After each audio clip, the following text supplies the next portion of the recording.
Meet Sarah Chen, age 38, mother of two. She runs her own tech startup, volunteers on a non-profit board, a marathon runner who is pursuing her executive MBA, attends weekly networking events, as well as hosts dinner parties for her extended family. How does her scan-in profile look like?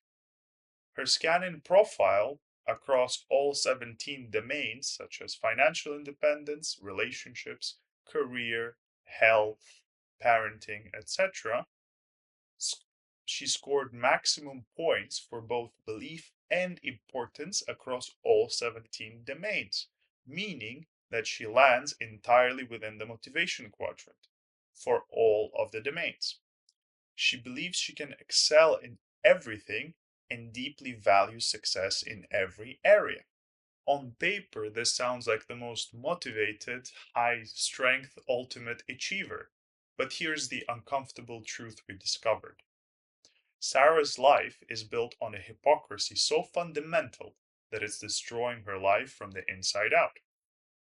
Let's have a look at Sarah's typical day. She wakes up at 4 a.m. to exercise for an hour. Marathon training demands it. Then she comes back and, for another hour, grooms herself since she values her appearance very highly and believes she can succeed in it. An hour preparing breakfast and some quality time with children. Then there is the commute, an hour to work while listening to audiobooks in order to stay updated in her field. Work consumes 10 hours. As a startup CEO, there is no way around it. And another hour commuting back after work while catching up with her friends in order to maintain those relationships. After she gets home, she immediately starts studying for her MBA. She then spends another 30 minutes reviewing her family's investment portfolio, making sure that everything is running smoothly. And after that, she wants to make some dinner and spend more time with her family, which takes another 30 minutes to an hour. And finally, she has 1 hour to spend with her husband to maintain the marriage. This leaves her with 5.5 hours left in the day until it has to start all over again. But Sarah has convinced herself that she's a freak of nature and that she can function at this pace only on 4 hours of sleep. So she decides to spend the last 90 minutes of the day enjoying some leisure activities. So let me ask you this question. If everything has equal importance and it's equally important to succeed in every domain, does anything truly have importance? Is anything truly prioritized? Let's look at the math. Sarah spends 60 hours per week, 60, working on her startup.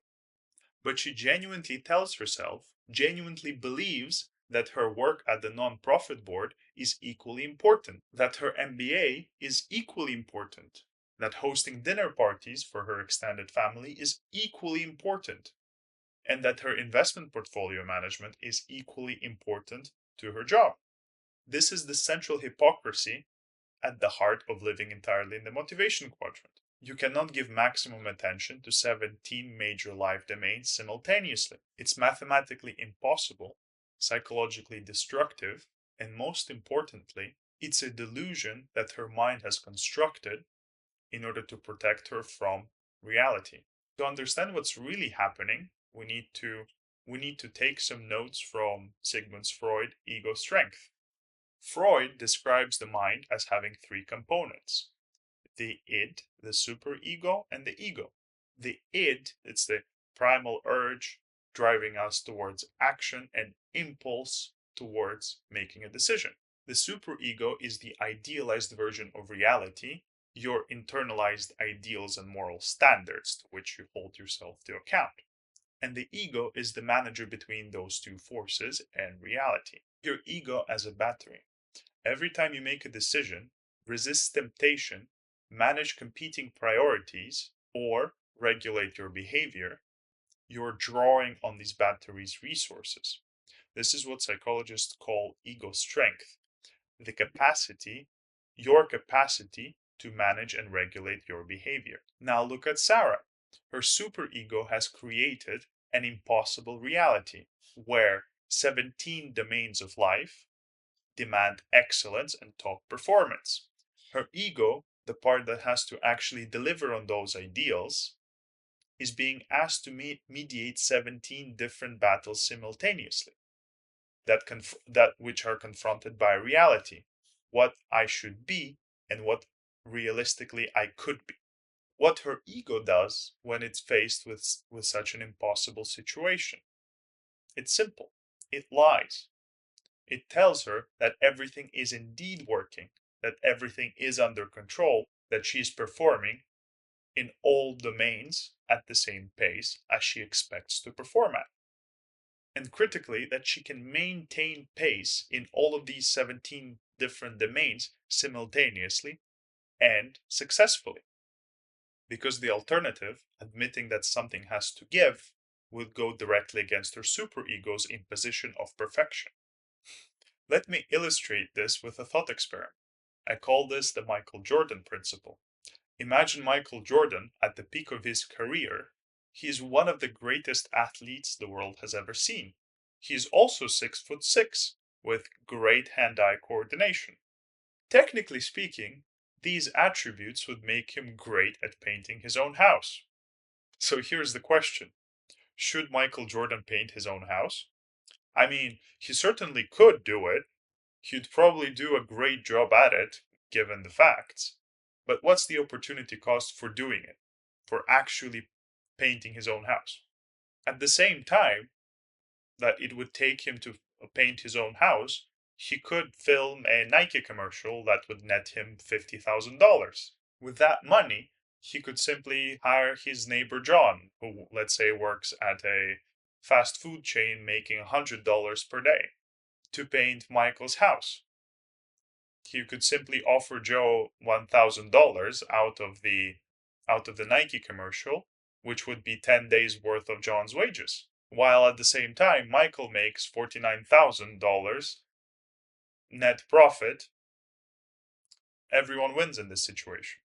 This is the fundamental reality people like Sarah, who live entirely in the motivation quadrant, fail to grasp. If you can do something, doesn't mean you should do something. The fact that Sarah is capable of running a startup, training for a marathon, studying for her MBA, while managing an investment portfolio, preparing for dinner parties, and volunteering on a non-profit board, doesn't mean that pursuing all simultaneously is rational. I mean, she's painting her own house while leaving the Nike commercial unfilmed. Sarah doesn't have a capabilities problem, she has an allocation problem disguised as a motivation problem. Here is what most people misunderstand about the Belimp framework. The motivation quadrant is not the goal for every domain of your life. Each quadrant has its own strengths and weaknesses. For apathy quadrant, low belief and low importance, you should place things that genuinely don't matter and you're okay not pursuing. Things you're content to leave to others. This is not failure. This is not giving up. This is wisdom. The depression quadrant, low belief but high importance.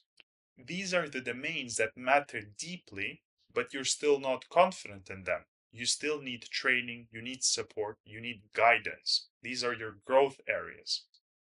The areas in which you can succeed and sprout something extraordinary. But they should be few in number. The hubris quadrant, high belief but low importance. These are your existing capabilities, but you choose not to prioritize them.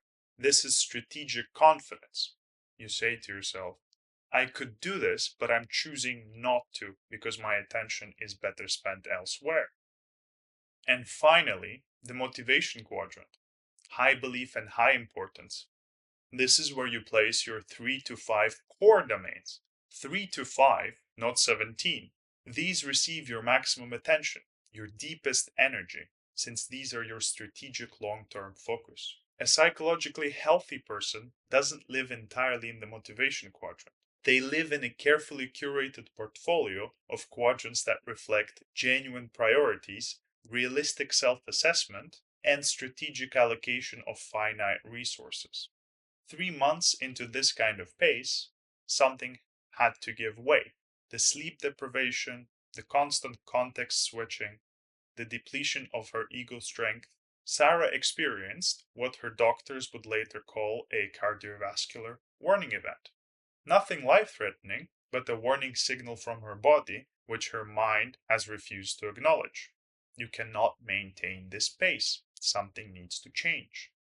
Her recovery wasn't about working harder, it was about working honestly. Her revised scan in told a different story. Her startup, her career, and her parenting remained in the motivation quadrant, but now they received the attention that they actually deserved. Her health moved into the depression quadrant, low belief but high importance, requiring urgent intervention to rebuild her belief. The MBA, that shifted into hubris quadrant, not abandoned, but definitely left alone for a while. The dinner parties and the volunteer board responsibilities, those were moved into apathy.